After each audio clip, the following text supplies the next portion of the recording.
I mean, the Showcase Cinema came in, and all just all kind of things were right there. And believe it or not, I couldn't wait to get out of there. I just could not wait. I wanted to.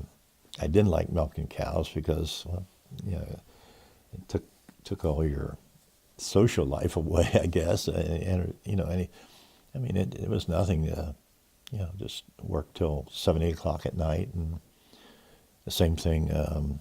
You know, in the morning it was, you know, get up early, milk the cows before we went to church, and then get back and work some more. And so it was just a lot of work, but it was okay. I mean, like I said, you know, we had our fun going to the dances, but it was always after you milk cows. And so, and then it got to the point where he had taken, actually, a couple buyers came in, took options on the ground, and one being, I remember, Richter Concrete at the time thought there was gravel in a great big hill back there, and the hills are still there. But I mean, and they took some tests, and it was, I don't remember exactly, it was sizable amounts of money for that time. And so he would just save that, and finally it got to the point where I think there was 3 or 4 investors came together and just bought the ground, speculators. But, you know, we didn't care because we could buy farm ground, you know, fairly reasonable at the time. As far as how we located where we are was, we did have a realtor found out that we were going to want to relocate. And so, and well, several, in fact, we went out east of Cincinnati, which we didn't care for that ground much at all. It was wetter, clay, all that kind of thing. So we stayed away from that area. Went to Wilmington and looked at a farm over there. And second time we went to visit it, somehow got the word that I-71 was going to split the farm, go right through it. Well, the realtor never told us anything like this or anything, but they projected Interstate 71, and it did. Mm-hmm. It split that farm. It was just out on the east side of Wilmington, right out on 68, I think it is, whatever, anyhow. So on this one, had a realtor out of Oxford that came and told us of a farm in Boston, Indiana, which, you know, gosh, well, what's the difference? You're going to live, you know, got to live someplace. So, and we get in the car, and it brings us up, and right down where the Wrights live, John and, what's her name? Anyhow, you know where the Wright farm is right down here. That bridge was out, and there was a detour, and the detour came up 732 to the corner. And he stopped there at the corner, and I looked at that, and I said, man, Pop, this would be wonderful, wouldn't it, if we could find anything like this. I mean, we never saw such flat ground. I mean, from where we came from, why, it was hilly and clay, and gosh, it was in the fall, in August that year, and the big old ears of corn hanging out there. I thought, my God, this is great. Really selling it. It's like jackpot. We struck gold. So we turned, and we came right down here and got back on 177, went up to the, they called it, people by the name of Commons was their last name, that owned a farm. Right, you get into Boston, you turn right on 122 there, and out there just a little ways, another real nice farm. They told us that they owned 2 farms, and whichever one, they both were for sale, but they, whatever one sold first, they were going to keep the other one. And I suppose that was probably for tax purposes or reasons. So looked at it, and you know, this is going to work probably, and talked about it. One thing or another, get a phone call, we're sorry guys, that farm, somebody bought the other farm, so they took that one off the market. The other farm was actually on the northwest side of Richmond, so it was out quite a ways, so we didn't particularly want to go that far, but that was all right. So now we were out of luck again. Just a few days later, that same realtor calls, and he said, you remember, he pulled up here at that stop sign and made a comment about how nice this was. He said, that farm could be bought. And oh my gosh, and I was just in heaven. Said that the owner would, you know, entertain, if you wanted to come up sometime, take a look at it, whatever. So, I mean, it wasn't just a few days, and we came up. Remember driving in that old gravel driveway, our lane, and again, the fences there, the old corn was big, and ears hanging off that corn stalk. It was great. It was going to be okay, but that only had 225 acres, or 229 acres, 224 acres, and but we'd like to have some more, a little bit more than that, because eventually Pop and Mom were going to want to move.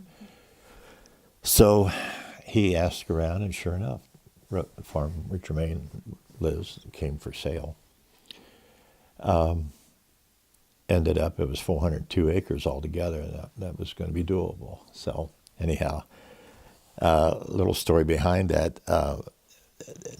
Again, getting shot down about 2 or 3 or a week or so later, they said, "Oh, the realtor comes back and says, you really don't want that farm. Really don't want that farm." And we could not figure it out at all. Man, I remember Bob and I talking in the barn, milking cows, said, what's going on here? Something's wrong. So he decided, let's just drive up there ourselves. So he and I came up. It was almost dark. Knocked on the house door. Mrs. Ramsey, the people that owned it, was there, and she said,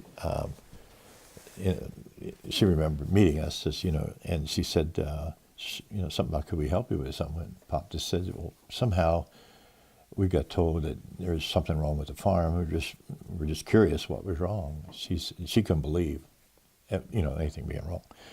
Said her husband Braden was just down at the neighbor visiting. She'd call him and he'd come up.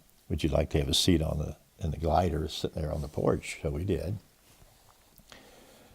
It's dark now, and here comes a car, turns in the driveway. And so, this is great. Braden's coming home. Car pulls up. Out steps the realtor, the guy that told us about it. He says, what are you guys doing here? Blah, blah, blah, blah. Pop says, we want to know, honestly, what's wrong with this farm. He says, there's nothing wrong with this farm. He said, but there's better ones out there than this one, on and on and on. Well, come to find out, the Braden Ramsey himself that owned the farm had gotten a real estate license himself, and he had to split the commission with this other realtor. So, and he didn't want to do that. He didn't want that to happen. Well, it turned out that I left that night or something, and we talked to him a few days later, and I think maybe I went up or something, and he said, we're going to work this out. If you want to buy the farm, we'll work it out some way. And I forget what the arrangement was anymore.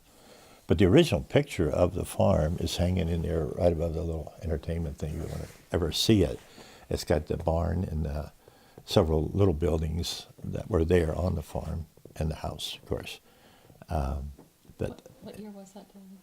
What year was that? Yeah.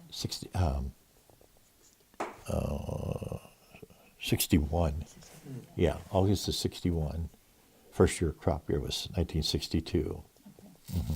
So then Grandma and Grandpa didn't move up until they had their house built? 1964. They stayed there down on that farm, at the home farm, really? For a few more years, until I think I forget how it was. They made a down payment or something, and then it was an option, and I don't remember all those details, Nancy.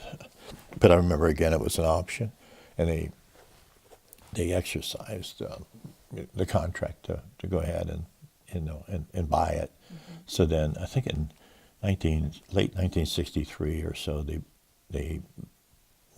built the house up here. But we bought the ground right away. He was able to talk to Mr. Adams' guy's name, and bought the ground from him. In my understanding, there was a old school building on Mm-hmm. the corner at one point. Was it there when you all moved? No, Okay. they had moved that little old school building back. It really actually sat back the straight lane past Jermaine's house here, and went straight back, and